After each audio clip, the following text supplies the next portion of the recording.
Okay, everybody, we're back for part two with Mr. Lowell Hays. And we're going to ask him a few more questions as we finish up this interview process. One of the questions I wanted to ask him is there something about Elvis that people do not know that you would like for them to know about him that you think is important for the audience and for the fans out there? Well, I don't know. There's not anything that everybody don't know about Elvis. Um, um, I mean, everybody knows that he was one of the most generous people that ever lived. You know, he tried to give back to his fans more than he took from them in the way of ticket sales or money. You know, he tried to give back. He wanted to make sure that he gave a show that was, worth what they did. I mean, he was the most generous person. That he gave me two Lincolns in those 7 years. He gave me a Mark III and a Mark IV. He gave me a Mark III when I made that TCB ring for him as a thank you gift. So, I mean, he was just a kind, generous person. Do you still have them vehicles? No, to me, they were just cars. Elvis was very much alive, and I drove a Porsche 911 back then, and I wasn't. He's going to give me. He said, "I want to give you." Were you going to say no? I'm not going to take the car, And so I took the car and I drove it for a year and sold it, and like I said, it was just a car. And now, if he had passed away and I'd owned those cars, I'd still own them. But I would have thought Elvis was going to live forever, Right. Tell us about the necklace that you're wearing right there today, the story behind it. This is the necklace that Elvis gave me. In the beginning, I wasn't a member of they call it the Memphis Mafia or his entourage. I was just a jewelry salesman, Right. And one night in Vegas, a couple of guys got up on the stage on one side, and Elvis was pointing to them, trying to get the bodyguards to get them off the stage. And the bodyguards did do that, but meanwhile, a guy runs up on the stage on the other side, and he's coming after Elvis. So I'm sitting there in that booth right in the front row, looking around thinking, who's going to do this? And it was me. So I jumped up and ran up there and got the guy off the stage. And so that we always had a little party in Elvis's room after a show in Vegas. And we're up there in the party, and Elvis says, Lowell, he said, do you have any TCBs with you? Because I always kept them for him when he wanted to buy one. And I said, yeah, in my room. And he says, well, go get me one. So I went down to my room and got him a TCB and brought it back and handed it to him. And he took it out of the box, and he said, this is for you. You're now a member of my entourage. You're an assistant bodyguard.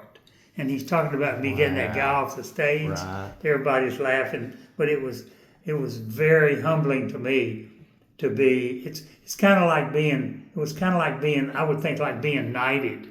Right. When you are made a member of Elvis's group like he did. This is the very TCB he gave me. I wouldn't take anything for it. Yeah. So what year did he give you that? That was would have been in 54. No, excuse me, 74. 74. Yeah.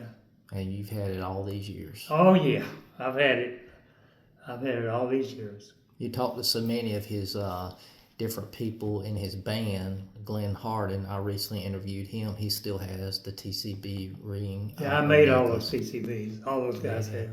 He still has it. Yeah.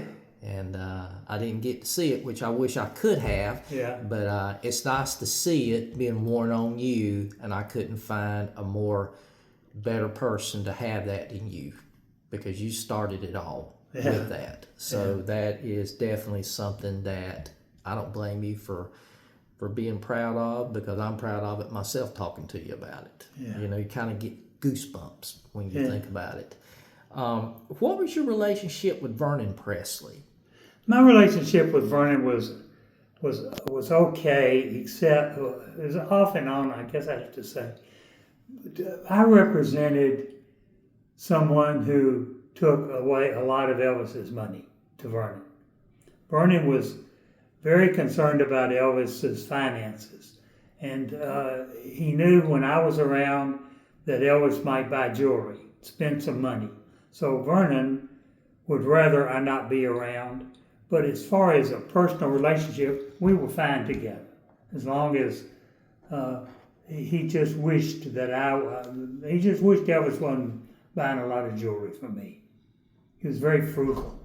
Vernon was very frugal. He's a nice man. I liked him a lot. And I take it that Elvis was opposite from that. Yeah, Elvis gave away everything he had. He spent all his money. I mean, a lot of times he'd be broke between shows, because he gave all the money away. What was his reasoning for doing that, for giving away so much? He wanted to give back to his fans more than he took from them. My biggest sale with Elvis was in Asheville, North Carolina. I'm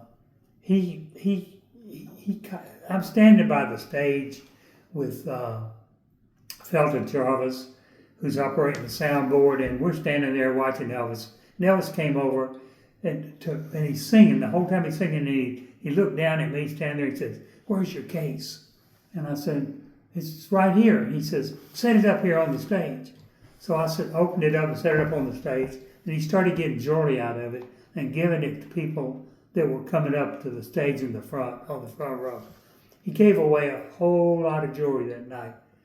And after the show,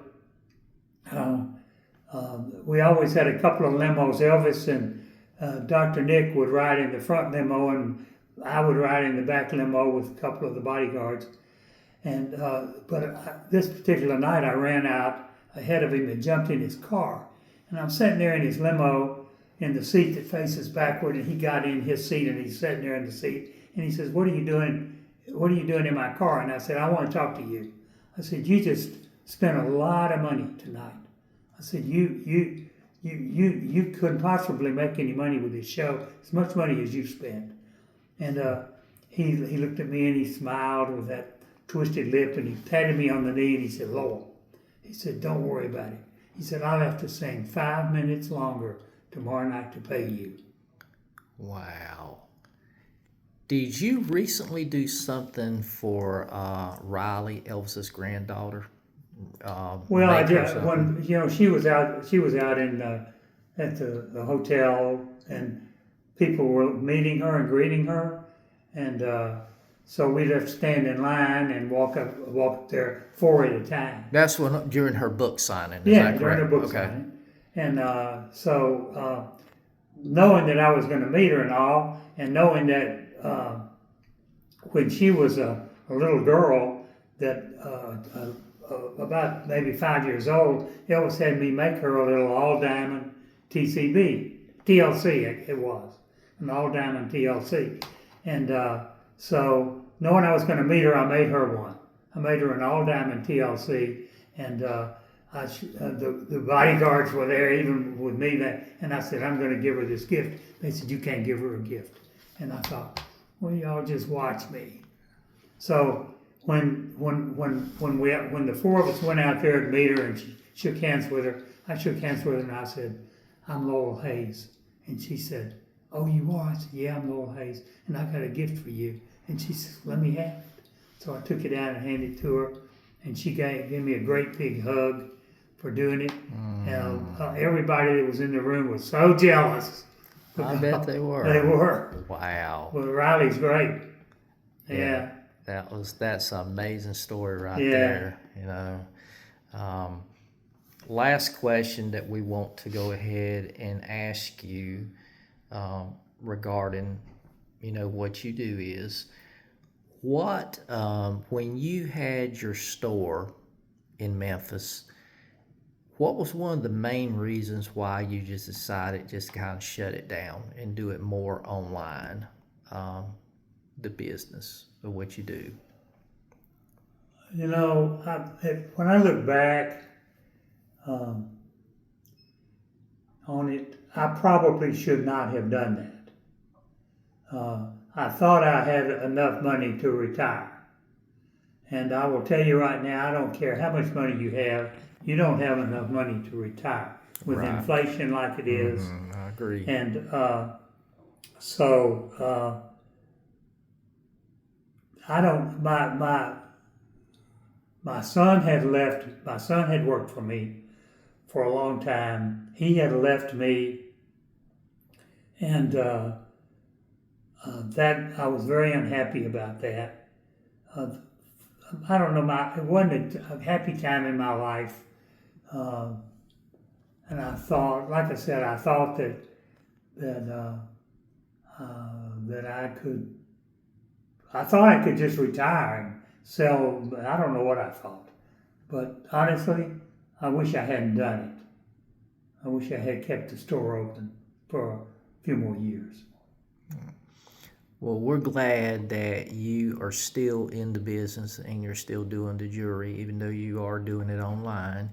And thank you so much for spending time with us here today, doing these different interviews, part 1 and part 2. And like I said, everybody, if you should see Mr. Hays out there anywhere, tell him hello, buy his jewelry, and let him know how much you appreciate what he did for the Elvis community and what he has done for rock and roll and music history in general. He is a nice guy, and we're honored to be with him today, and honored for him to meet us. So go to our channel, like, subscribe, and we hope you like our videos, and keep coming in because we're going to get some amazing different guests, and we think you're going to like it. So hang in there with us. Thank you so very much, Mr. Hays, for spending time with us today. You're welcome.